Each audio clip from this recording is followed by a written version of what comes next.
Every time you buy a sewing pattern, you're buying a product that was invented in 1863. The story of how it became a mass market product is way more interesting than you would think. Before commercial patterns, if you wanted a well-fitted, well-made garment, you had to go to a dressmaker.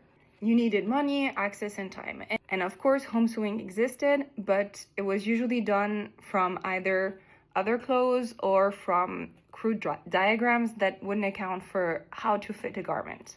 That is what Ebenezer Butterick and his wife Ellen changed in 1863, as they began to sell tissue paper patterns in multiple sizes. Apparently, it comes from the fact that Ellen Butterick was mad about the fact that every pattern came in one standard size.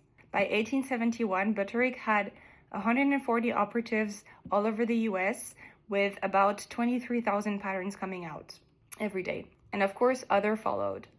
The most well-known brands, actually. McCall in 1870 and Vogue in 1899, Simplicity in 1927. That was when the pattern industry was finally born. But what Butterick did was not just selling patterns, it was democratizing fashion and dressmaking. He made it possible for women across every class to have well-fitted, well-made, homemade garments. But the same movement that allowed freedom for women is also one that endangered an entire market, which was dressmaking. That was mostly composed of women trying to make a living to support their families. So yeah, I guess it's fun to say that the patterns that we use today stems from the decision and the annoyance of one woman in 1863.